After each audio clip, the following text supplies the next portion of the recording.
Joining you from the Russell Rotunda in the Russell Senate Office Building in Washington, D.C., where we'll bring you interviews with Senator Roy Blunt, Senator Josh Hawley, and Representatives Billy Long and Vicky Hartzler on issues ranging from the national debt, the president's emergency declaration, and questions of public policy heading into what will be the lead-up to the big re-election year for President Trump in 2020. And if we're talking about the president and re-election, it makes sense to begin with the controversy over the president's emergency declaration to fund new construction on a border wall between the U.S. and Mexico. Well, I believe we have to secure the border. I had an opportunity to travel there in October, and it is a war zone between the drug cartels and our Border Patrol agents. But Representative Hartzler's view, if it's held by the majority of her colleagues, did not convince them to go along with the president's plan.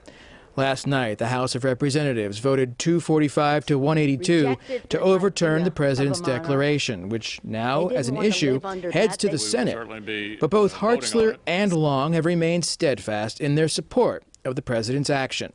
Representative Long argues that the ends justify the means. I think that the president's doing the right thing. I think that we need to secure our southern border. Meanwhile, Senator Hawley sees the declaration from a historical perspective. I think the president is right to say this has got to be priority number one.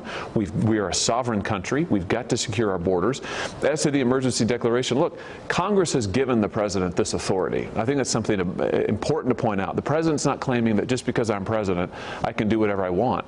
Congress in 1976, I believe it was, passed a law that gives presidents, not just this one, presidents the ability to declare a national emergency and then to use certain other laws to address it. And it's been done, I believe, over 50 times. So to my mind, the real question is, does the emergency on the border meet the emergency criteria in the law that Congress passed? And I'm taking a hard look at that, but I'm inclined to think that it does. I mean, I think this is a serious, serious problem that needs to be addressed. But the previous emergency actions had to do with export regulations, foreign financial and property transactions, and preventing terrorism.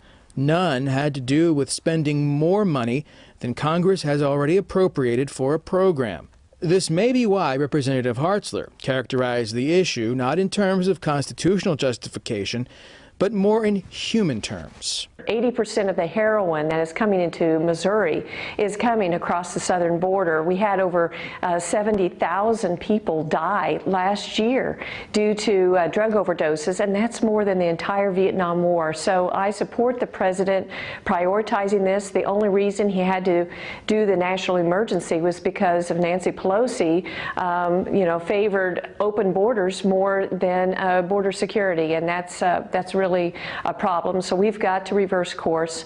We can't confirm the 80% figure the representative referenced, but the Drug Enforcement Administration fingers both Mexico and China as the nation's primary heroin suppliers.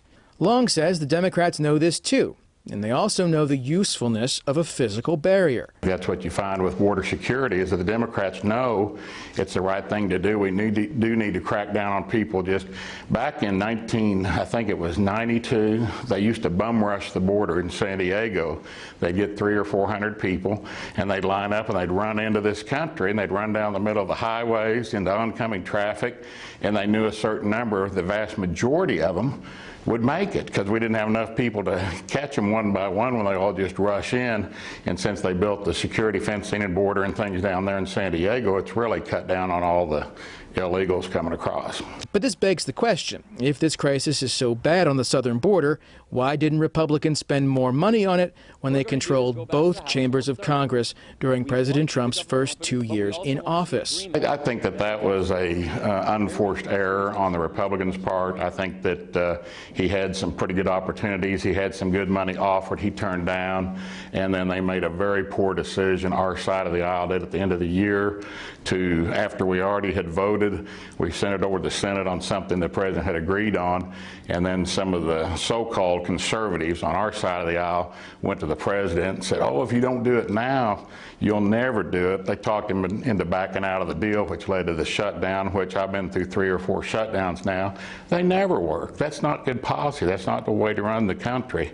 Senator Blunt raises the suggestion that perhaps neither is it the way to get this wall built. I do think we need to think really carefully about a president that can ask the Congress to do something, and when the Congress doesn't do it, then the president can decide, well, I can do it by myself. That's not really the way our system works, and while I'm for what the president wants to do, I very likely wouldn't be for what the next president might want to do.